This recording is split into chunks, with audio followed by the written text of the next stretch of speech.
Hello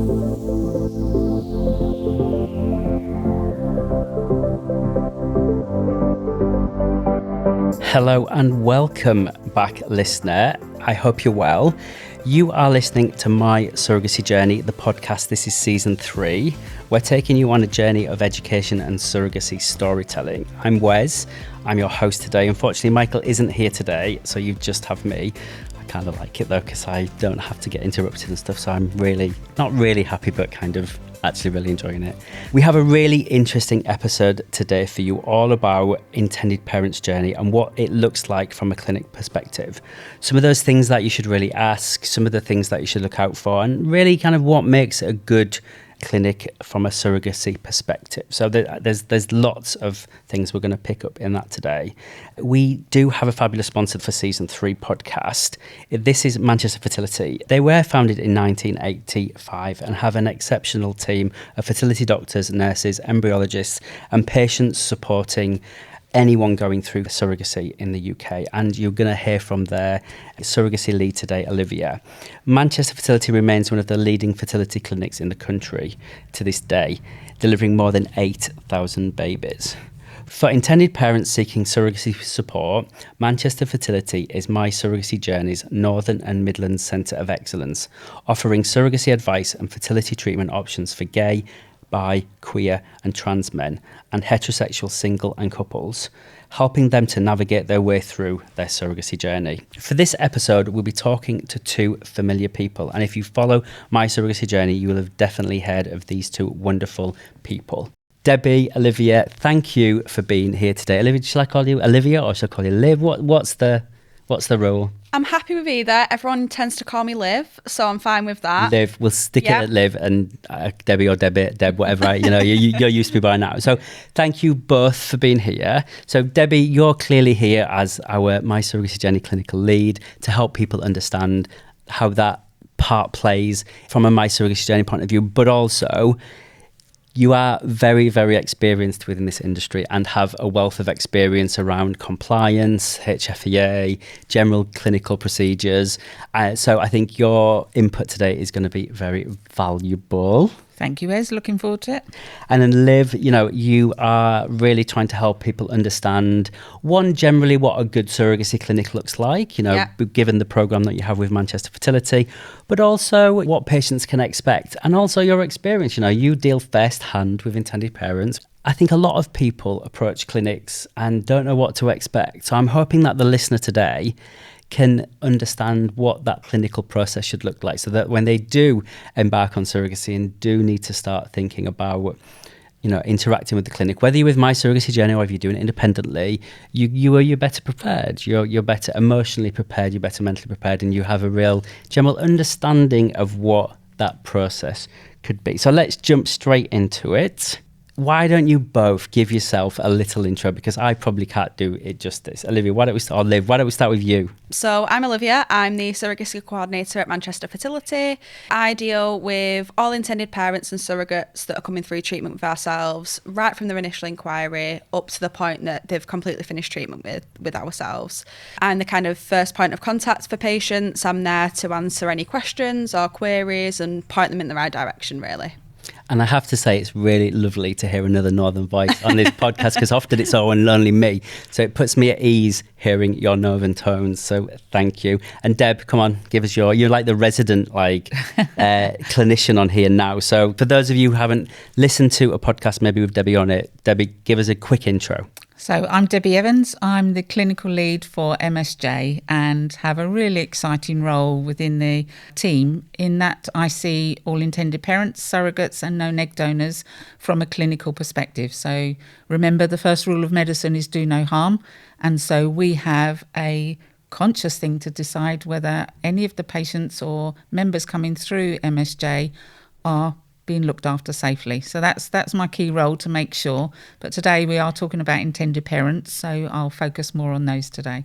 And I think that's worth pointing out again, so if you are a member of My Surrogacy Journey, you would typically get a consultation with Debbie, to talk through all of those clinical aspects, make sure you meet the criteria for surrogacy from a clinical point of view.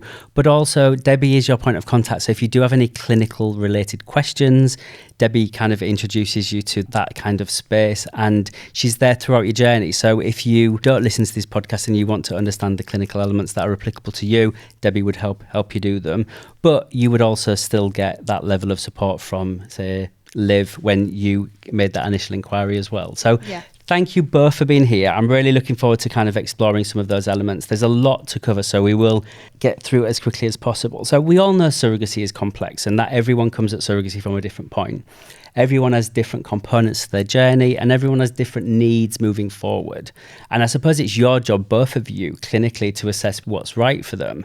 So why don't we kind of shine a light on the process? And I know it can be quite a daunting experience, but Debbie is our clinical lead. How do IPs feel when they begin the process, and what do we do differently to support them? You just used a word that I was going to use. It is daunting.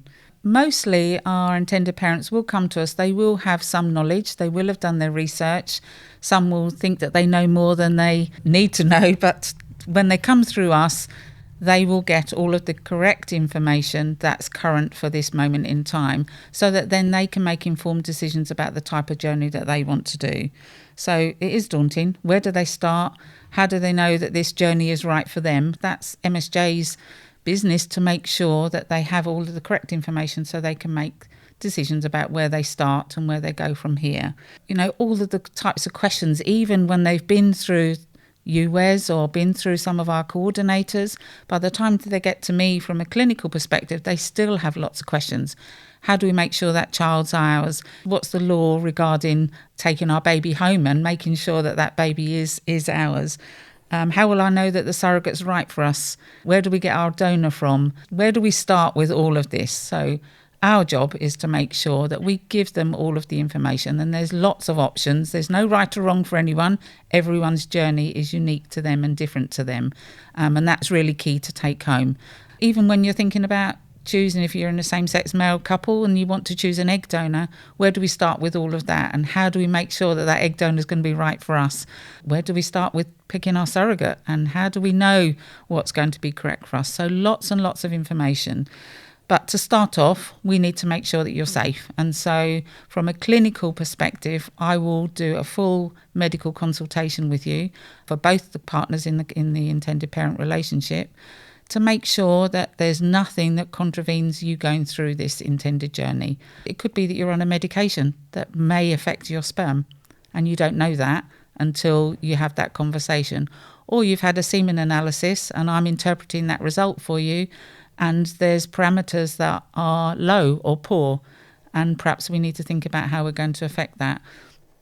I'll talk to you about your social behaviours, so whether you smoke, vape, take recreational drugs, drink alcohol, they are all really important and will affect your parameters within your sperm count. So it's really important that I have a very transparent, honest conversation with you about your behaviours and how you're, whether you're fit for fertility. Yeah. And that's really key. It is. And I think you raise a good point there, Debbie, because I think, if you look at our membership community, we've got the heterosexual community and we've got the same-sex community. Most of our heterosexual community will be very familiar with the fertility space and will be very familiar with all of those components. They might have to look at it through a different lens, through a surrogacy lens, which is something that they might not have prepared for. And I know at that point you would help them understand that. Some of the things that spring to mind is about, often with our heterosexual couples now embarking on surrogacy, is that their embryos weren't created for the use of surrogacy, so that they might need to have some more retrospective screening doing, or they might need to have different consents done. And I know the consultation you do, and I know that you focus heavily there on sperm, but there are lots of different components. And often our same-sex couples or single people, they won't have even really experienced anything to do with the fertility clinic, and most of them may not have even done a semen analysis before, so they don't know where their sperm health is. So I think your first point of call and trying to assess all of those parameters and starting to help them think about how they are going to impact their own fertility is a really important piece. Again, it's about helping them focus on the steps that are relevant at that time. Yeah. Often intended parents, when they're starting, whether it be as a result of failed fertility or starting a journey as a same-sex couple or single person is that they often have a view of what the journey looks like, and often after that call that you've both had, it really changes their view of it, whether that's from a time frame, from whether that's, you know, legal compliance around quarantine.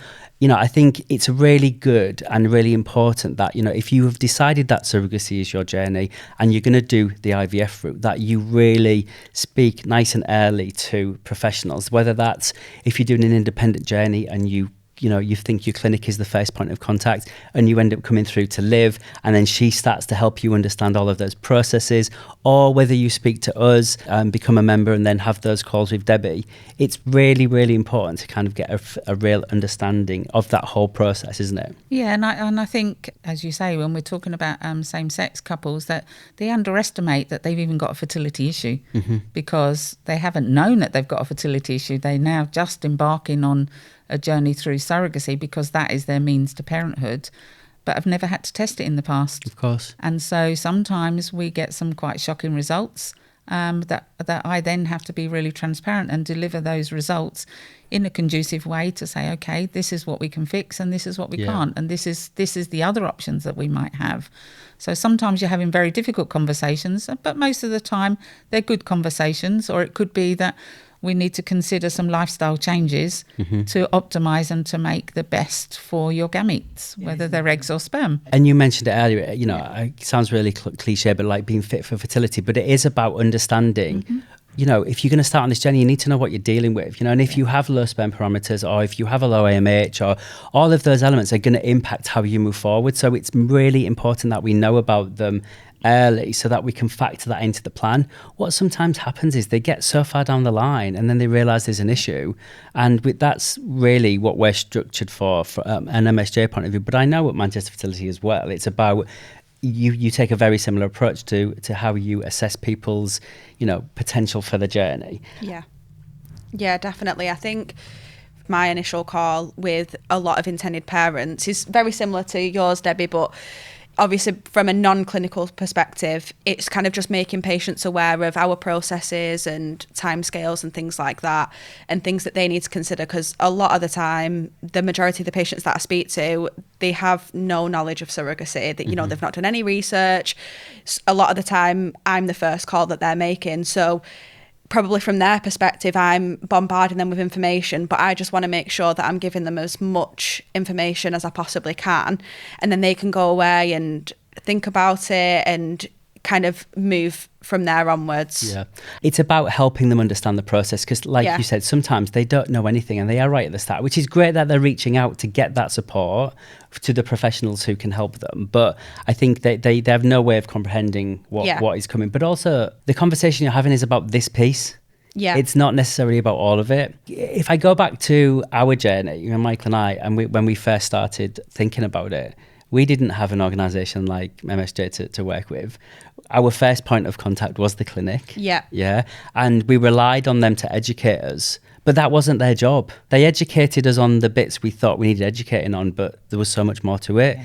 And, you know, and that's what we learned, and that's why we created My Surrogacy Journey. But we did make lots of mistakes. You know, we didn't understand the time frame. We didn't understand the cost. We didn't understand the impact of choosing a donor. Yeah. We didn't consider future journeys at the start, and we just made loads of mistakes, and we navigated through it. And I think because I'm sure you all know what Michael and I are like now, but we did navigate through it. We were tenacious and we got through it, and we did the best that we did. But, you know, when you look back on both of our journeys, even when we changed clinic for Duke, we still made mistakes. We still kind of didn't fully understand it. That's the absolute beauty of why you've created MSJ and what is transpiring now, so that we're pretty confident that the intended parents that we then send through to clinics, we know the results. They have been prepared. They have more knowledge in how the whole pathway is going to work and how it's going to evolve, and they are prepared for those future journeys, so that, you know, by the time that they do get to clinics, you're not having to have those very in-depth conversations, because we've done a majority of that work for you, so that they are prepared. So we're working in collaboration, so that we're really confident that the IPs that come to you now are armed with the correct knowledge that they've been given, that they have the information, so that they're pretty sure then about the journey that's about to unfold for them. And that's what's really lovely and really positive now from when I first started working in surrogacy, and, you know, in the same way back in the clinics when we were dealing with IPs and surrogates that had come through with zero knowledge, thought that they knew, but, you know, had no idea about how it was going to work. And so the introduction of MSJ and what we do for our members and patients coming through us is really positive and really collaborative with the clinics, so that we're all singing from the same song sheet. Crux of it is that the intended parents and the surrogates and the no-neg donors are armed with information so that they can make... Liv, do you see that and the difference between the consultations with those that have called you up with no experience versus the kind of patients that you deal with that come from My Surrogacy Journey? Definitely. I can definitely see a massive difference. The patients that you guys refer over to us, the things that I go through with them, would be my kind of usual one-to-one call, they already know everything. So there's only things that are very specific to our clinic that they don't really know about, you know, in terms of costings and timescales and things like that. But the majority of the information that I would give, like an initial inquiry, they already know all of that. So definitely makes my job a lot easier. So we're clearly doing our job. That's amazing. Exactly. It's working. Absolutely. The system is working. Let's talk about, how do you choose that clinic? Because, you know, we talk about the partner clinics that we're partnered with, particularly Manchester Fertility. What should intended parents look like? You know, if they, you know, obviously as an organisation, we can help people choose their clinic and help educate them about what good looks like. But what are the types of things that, let's just use Manchester Fertility as a good example. What are the kind of things that intended parents should be expecting of a clinic that has a really well-established surrogacy program? Because let's be really honest, that a lot of clinics in the UK say they do surrogacy, and, you know, they might do 1 or 2 cycles. Doing 1 or 2 cycles a year doesn't make you a centre of excellence. It doesn't make you an expert surrogacy. It doesn't make you experienced. We all know surrogacy is complex. There's lots of different elements to consider. What are the type of things, Liv, that Manchester Fertility do and have to demonstrate that they have an established and successful surrogacy program? So I think, for starters, from an intended parent point of view, you should definitely look to see if that specific clinic has a surrogacy team. I think because surrogacy is so complex, I think having an already established team at the clinic is a green flag straight away. We've got our own surrogacy team that's been handpicked from wealth of experience and expertise in IVF and surrogacy. So every single one of our team are in the clinic, you know, from Monday to Sunday at some point. You know, we're here to answer any questions, queries, and we're there to help patients. And you're dealing with it all week, aren't you? It's not like surrogacy, you just don't dip in and dip out of it. Surrogacy kind of goes and follows through. And as an established clinic, I know that you have an established team. I've met them all. And surrogacy flows all of the time. And it's not something that is only available on a Monday. No, absolutely. There's always, you know, somebody that needs something at 7 o'clock at night or 2 o'clock in the morning, and then I'll come in the morning. That'll be the first thing that I do when I get there, and it is a lot of work. And I think surrogacy needs a dedicated team, especially with how big surrogacy is now. You know, I've seen a massive difference in the past 6 months at how many inquiries we get every week, every month. It has tripled. It's so big now. If you was to look into a clinic and they didn't really have a surrogacy team, and it was just kind of their usual kind of patient coordinators that dealt with surrogacy, to me, that would be a little bit of a red flag as a starting point. Because they're not actually going to be able to best advise you. And like we've just mentioned earlier, sometimes they rely on the clinic to give the advice. And if that clinic isn't experienced in giving that advice, are they going to really give them the right advice? Do they have that experience of being able to really help people navigate, give them the expectation of what surrogacy is, but more importantly, what surrogacy isn't? And, you know, I know that you have a broad understanding of the law, and you're able to help people and patients understand that as well. Yeah, definitely. I think from my perspective, I think it's better for intended parents and surrogates to have one person in particular to go to, because you don't want to be ringing up and explaining your journey and your situation to multiple different people, because it just gets frustrating. And with the process, you know, a lot of processes being complex and them being quite lengthy in terms of time, it's hard when patients do have to deal with multiple different people. So I think it definitely puts patients at ease when they are dealing with just one person in particular Yeah.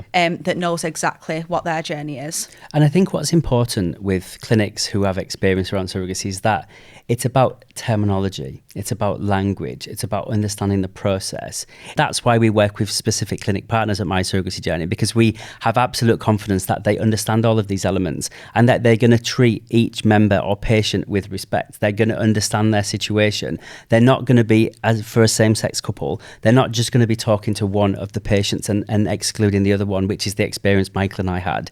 All of the partners we work with and those experienced clinics will always look at a set of intended parents as the intended parents, and that even though one of them might be using their sperm, both of them are equally as invested in that process, and both of them should be managed and consulted with as a collective rather than just one. And I think that's really important, you know. And I think it's about, if you're a heterosexual member, it's about that clinic understanding where you've been and what you're now faced with, and how that impacts you emotionally, and how they can better advise you about what is often really complex cases, you know. And I think a surrogacy centre of excellence, or one with really real experience, will absolutely know how to handle you in the context of moving forward with surrogacy. Do you agree, Debbie? I absolutely agree. Success rates is also really important to consider. That's a good point. Have a look at the success rates of that clinic, particularly for surrogacy. And although the HFEA doesn't demand that we promote or process those results as yet, it is coming. And if you want to advertise yourself as a surrogacy centre of excellence, then you should be promoting your success rates too, because they're really important to know. And I think I get asked this question a lot around success rates. And if you do go on the HFEA website, it's quite complex, and the success rates are all around different age groups and categories, and there's lots of different things to look at. But in the context of surrogacy, what you have to remember is that any success rates that are published are often focused on heterosexual people who have fertility issues. So the success rate that clinic is showing you, or that you're seeing on a website, isn't often representative of your case. And we always need to look at all of that in the round. So if you were a heterosexual couple doing surrogacy, then that success rate is probably more aligned to your situation and is probably closer to what the success rates might be if you were doing surrogacy. There's always a caveat there, is because you're potentially using a surrogate who's a good candidate, who's got all of the criteria. So that success rate in theory should be higher because of that factor. Ask the question when you go to your clinic. Ask that specific question. Every clinic, with all of the data that they have available to them, will be able to give you a bespoke to you success rate based on your circumstances. Yep. And anyone that promotes that they are a surrogacy centre of excellence will have that information. So just ask the question. It is, and you should have the confidence to ask the question. You should always. Never be shy of asking it. You should always be really confident in being able to ask those questions, and any clinic who, you know, works with surrogacy patients should be able to answer that question. And then the second piece really is about those same-sex couples or single people who are embarking on surrogacy, potentially using donor eggs.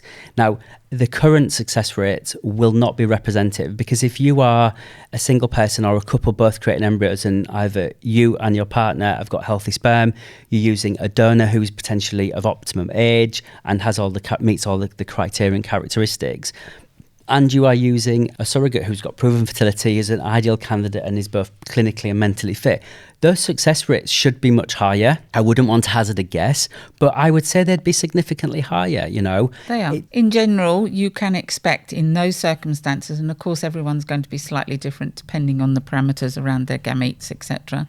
But you can expect up to 30% higher success rates from a normal IVF cycle, which is around 40 to 50% to 70+% for in surrogacy, because, as you've just stated, Wes, all of those parameters are of a higher value. Yeah. And so success will be higher. It is. And what I would say, as you said, Debbie, and I'm sure people would ask you, Liv, is that ask about those success rates specific to your situation, because, and then you're going to potentially make more informed decisions on data that's relevant to you. And that's what I talk about all of the time, because people do talk about success rates. And I think the HFEA not beating the HFEA here, but they currently don't capture data on same-sex couples. So no data that's on the HFE website related to success rates is any way relevant to same-sex.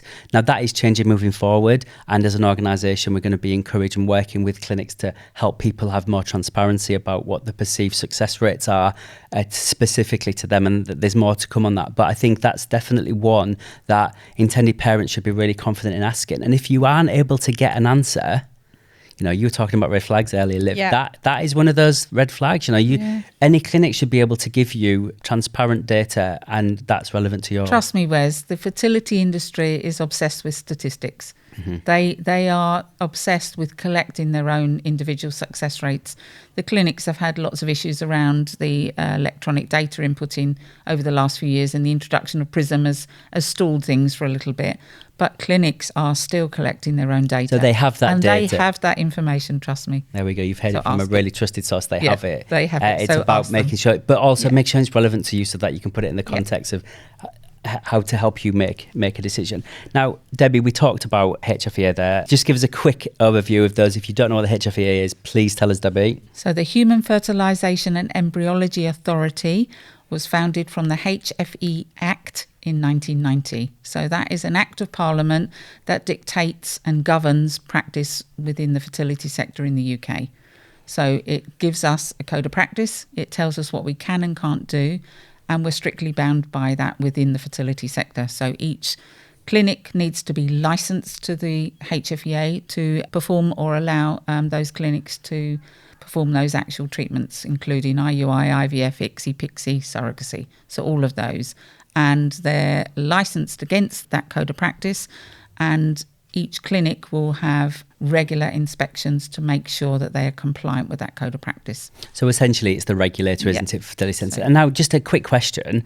Do clinics who do surrogacy have to have a specific surrogacy licence? No, not at the moment.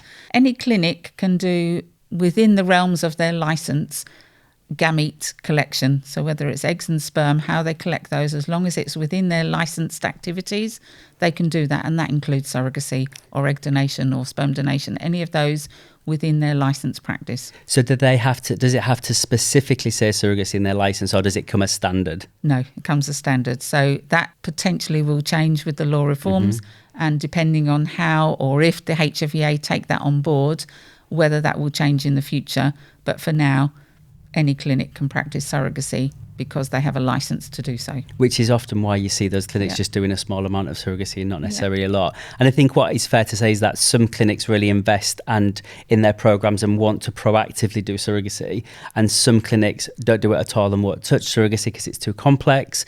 And some clinics will kind of dip in and out of it depending on how they want to move forward. The HFEA have recognition, they have taken on board that there is potential that they will need to regulate surrogacy in a much more proactive way.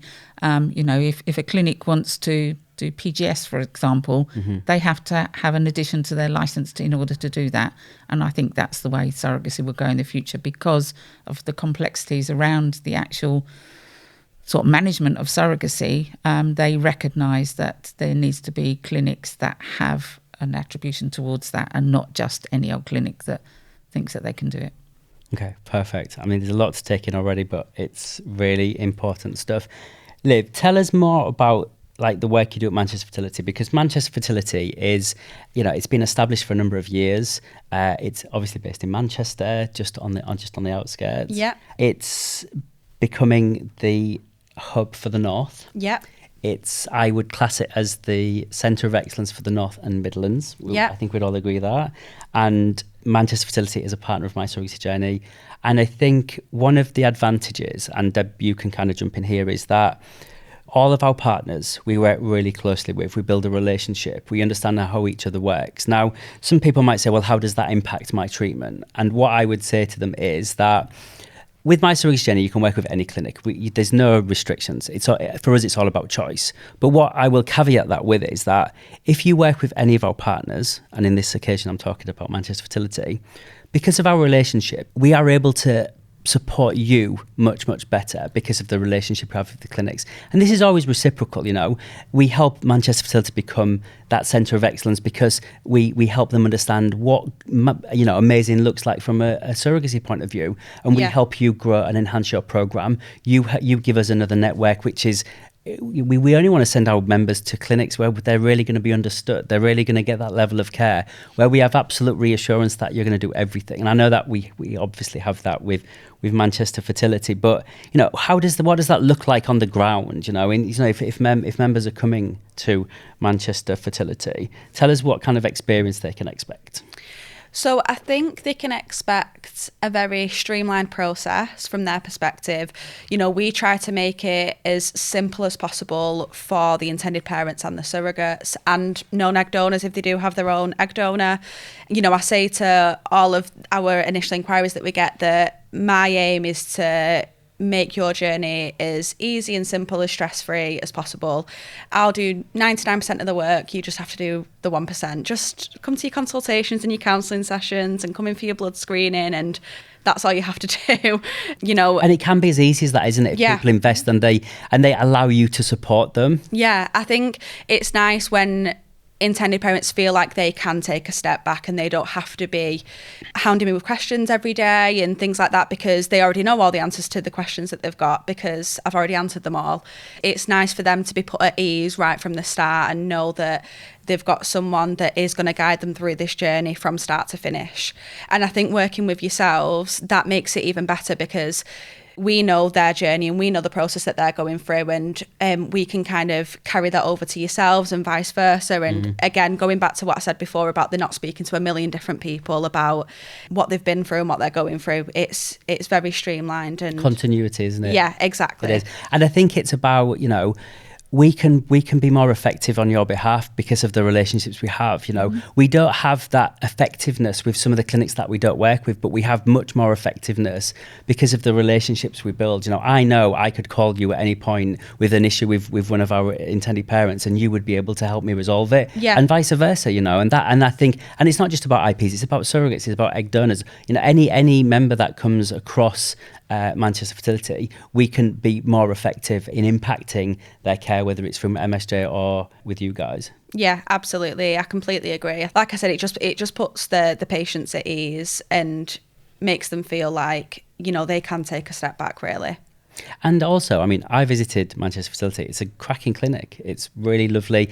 It feels really calm. Yeah. And I think that's really important because sometimes the first time you visit a clinic, particularly if you're a male and you're going to have to produce a sample, that's quite an intimidating scenario. And particularly if it's your first time, it's about putting people at ease and preparing people for what's coming. And I can see that the environment there is really aligned to help facilitate that. Yeah, absolutely. We've tried to make it as calm and relaxing as possible. Our receptionists are amazing. So obviously they're the first people that you'd meet if you walked into our clinic. They're so lovely. They can read people like a book. They know if somebody needs a bit of a hand holding and, a sit down and a little chat, or some people do just want to be left alone and to just do their own thing. But, they're always there to have a chat with you and relax you a little bit, make you a coffee. And I think that really kind of sets the scene, especially if it is your first visit into our clinic. And I think that's really important for same-sex couples, but I think what you can often have for hetero couples who might be using, say, Manchester Fertility the first time because their fertility journey was unsuccessful at another clinic and they're now working with a clinic that does surrogacy. Often for hetero couples or single people, they might be really triggered by a clinic. They might have gone through lots of procedures. They might have been unsuccessful in lots of ways, and they might be dealing with a lot of trauma, but haven't really dealt with the impact of their journey, and now facing potentially another clinic, another set, another team, and another potential kind of hurdle to get over which they weren't expecting. Yeah, absolutely. In our clinic, we have a couple of different waiting areas for different types of things. So it's not kind of like we cram everyone into one waiting area and it's extremely busy. And, if it is your first time visiting the clinic, that can be very overwhelming, I think, if there's a lot of people there, and it could make you feel very awkward, I think. We have 2 downstairs waiting areas. One is for theatre. So if you're coming in for egg collections or embryo transfers, that's where you'd go to. We have a waiting area for males that are producing a semen analysis.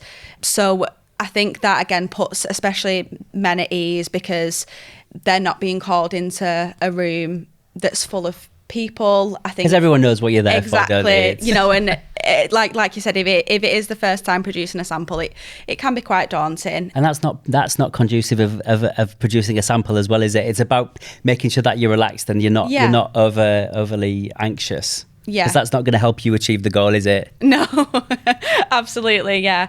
So I think the whole kind of aim of the way our clinic's set out is to make patients feel as relaxed as possible. You know, depending on what they're going into. Our upstairs waiting area is mainly for patients that are having scans and blood tests and things like that. But yeah, we've set it out to make sure that it's not daunting when people walk into the clinic.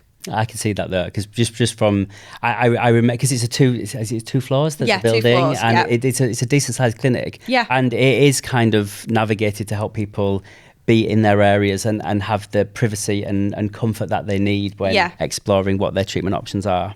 And this is a question really for both, really, because I know that IPs through My Surrogacy Journey get that time with you, Debbie, as a clinical consultation, but what should people expect from a time frame point of view? So if they've done an initial inquiry, how long does it kind of take to get to a point where they're actually actively starting their treatment on their journey? What kind of is that time frame in between? So from Manchester Fertility's perspective, usually once you've had your initial consultation and counselling session, if the patients are happy to proceed, we could start the process of embryo creation straight away.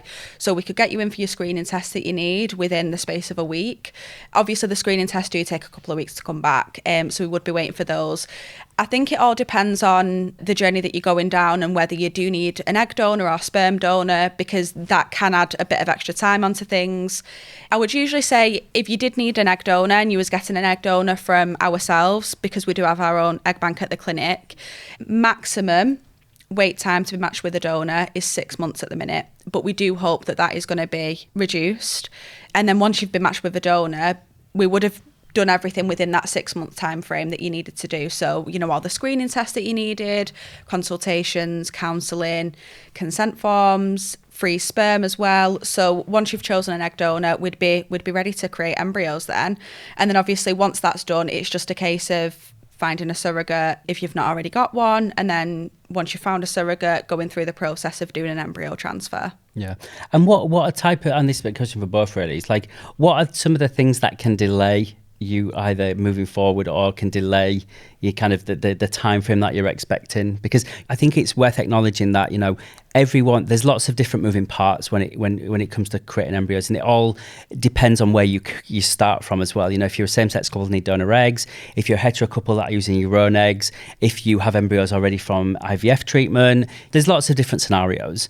What are some of the things that people don't consider that can often cause delays? Well, I think our collaboration, so from an agency perspective, working with the partner clinics that we do, we try to prepare as much as we possibly can. So by the time they do get to clinics, we've had their semen analysis. We know that they've got sperm. We've had some screening done. We know that there's eggs. We know that there's embryos created that are sitting in a clinic somewhere, and we're ready to think about transferring them to their chosen clinic. We've even thought about genetic screening and doing CGT testing, which can take a month now. Mm-hmm. So we prepare all of our members coming through the agency to make sure that by the time that they get to the clinic, that a lot of this background work is being done.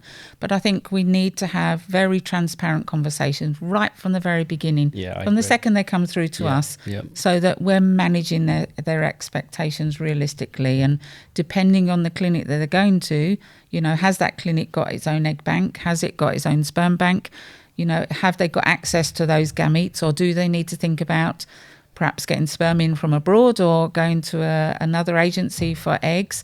How long is the waiting list for those? So being really, really upfront and realistic, so that they're not getting upset and distraught and the journey's not going as they thought it was going to go because we haven't managed their expectations. That's a massive part of what we do. I think you're right, Deb. I think it is about making sure that we've considered everything, and the bit that we do at the start is to kind of go through all that. Because, if we're helping you navigate your journey, we need to know where you're starting from. We need to know all of the parameters. We need to know anything that's going to potentially change the direction of travel that we thought we were going in, or need more time to get to the optimum level so that we can move forward because we're all about trying to achieve the most success, right? And I know that Manchester Fertility are absolutely aligned with that, and our processes with our intended parents are always aligned with how we work with our clinic partners, and I think that's one of the advantages of working with us, is that we're so joined up with all of our partners. You should have a really smooth transition, and even though there are going to be bumps in the road, which none of us could predict, you're kind of surrounded by this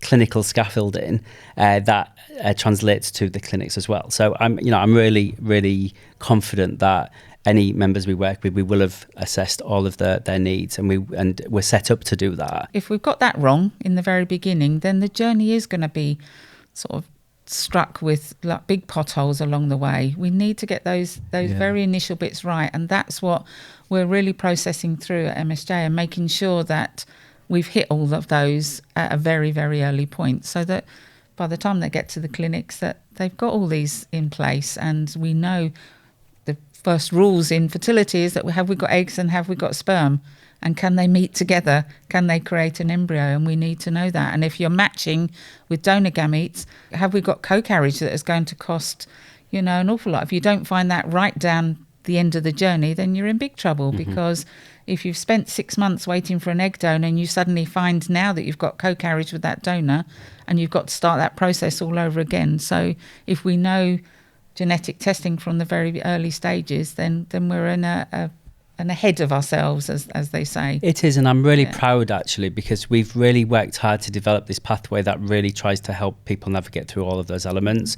It's about being mentally and physically ready for surrogacy. It's about having all of those bits done, ticked off and ready, and it's taken time to build our pathway to where it is, but I definitely think it's one of the best out there that gives you the best chance of success, because we will have thought about all of those things, and it's the one that's going to give you less kind of bumps in the road, because we will have thought of all of those components, which should... We ask those awkward questions that we're not afraid to ask right at the beginning, because they need to be answered and understood. So I think we've covered a lot there, and I know that the listener might be quite overwhelmed by the kind of information we've given, but we firmly believe that understanding this process and help you manage your expectations about what to expect is really going to put you in a better place when you start embarking on it. So, if anything, I'm hoping that the listener of this podcast is going to, at the end of it, be better prepared for what their fertility and their embryo creation part of their journey looks like, and that they are going to be much, much well informed. A quick one to finish off. What are the top 3 things for IPs to consider when exploring surrogacy? What are those kind of nuggets that you just wish everyone knew, Deb? The right agency to support you. Oh, as a given. That's there.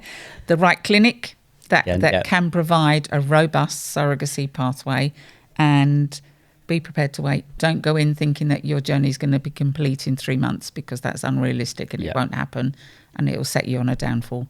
Agreed. Liv? I'd say one of the main ones would be costings. I think a lot of the people that I speak to don't realise how expensive surrogacy can be, depending on the route that you decide to go down. And, if you don't already have a surrogate and you do need to seek one from an agency, that's an extra expense. So I think that's definitely something for IPs to take into consideration. Clinic, definitely, like you said, Debbie, the right clinic, researching the clinic and making sure they are the right clinic for you and the journey that you're going to go on. And then, I'd probably say agency as well. So very similar to what you've said, and making sure that, if you don't have a surrogate that's a friend or family member and you need to seek one, make sure you use the right surrogacy that's going to keep you informed and, that you're going to feel comfortable with, really. Yeah, and I obviously agree with all of those things, because I often speak to intended parents who chose the wrong clinic and they didn't realise that till they were so far down the line. And if they'd have known, potentially, if they'd listened to this podcast and were better informed, they might have made different choices, and they would have been equipped with the tools to recognise what is a good clinic and what isn't the clinic for them. And I'm not saying that there are good and bad clinics, but it's about finding a clinic that is experienced in what you need and provides the services and is experienced in it, versus a clinic that isn't. That clinic is not a bad clinic because they don't do surrogacy. It's just that they're not well equipped to give you the level of support that you need, and I think that's the difference. we could go on and on. There's a lot more to discuss, but I'm hoping that this particular episode has given you a flavour, has given you more confidence, and has also given you some tools and maybe some questions to ask the clinic that you're working with. You know, you might be at the start of your journey. You might be dealing with a clinic that we don't work with, that say they do surrogacy. Maybe this episode is going to give you the confidence to ask about success rates. It's going to give you the confidence to ask about what their process is and how they process it. And actually, there's nothing wrong with asking them how experienced they are. There's nothing wrong with asking about how many surrogacy cycles they do a year. You know, a good gauge, you know, you need to be doing 30 plus cycles a year. You know, that's an experienced surrogacy clinic. Doing 1 or 2 isn't, unfortunately, and however well intended that clinic are, it's about, as all of us have mentioned, this is an expensive process. Sometimes people only have one shot at it. You've got to make sure that you are having the right shot with the right clinic to give you the best chances of success. And I think if that's the one thing that the listener takes away from the session today is kind of have the confidence to ask questions and know what good looks like. Yeah, I absolutely agree with that 100%. Just ask the question. Don't be afraid to ask, because you know clinics are set up to answer questions for you, because they want you to come to their clinic. So just don't be afraid to ask. It's really, really key. Amazing. Look, both of you, thank you for taking the time to come up to London today. I think we partner with the right people, and for us, partnerships are really important, and that's how our members get the best level of care. So keep doing the amazing work you're both doing. I think you're both amazing advocates for surrogacy, and I know that you're both driven to help people, which is why you're a partner with My Surrogacy Journey. And Deb, that is exactly why you're part of the team. So thank you for coming up.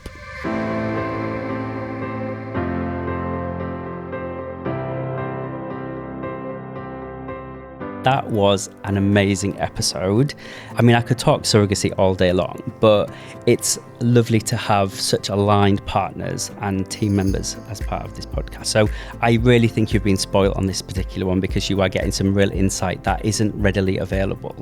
And a lot of it really resonated with me, particularly going back to what we did wrong on our journey. So I hope you enjoyed that. But again, thank you as always. Don't forget, if you need your podcast fix, we're back every Monday, proudly sponsored by Manchester Fertility, one of the top performing fertility clinics in the UK and has some of the best success rates in the north of England.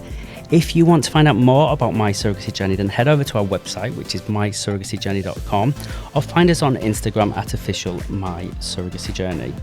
If you like this episode, then please subscribe to the series, and we'll have another episode out coming soon. Thank you for listening. I have been on my own today, and I'm your My Surrogacy Journey host. Goodbye.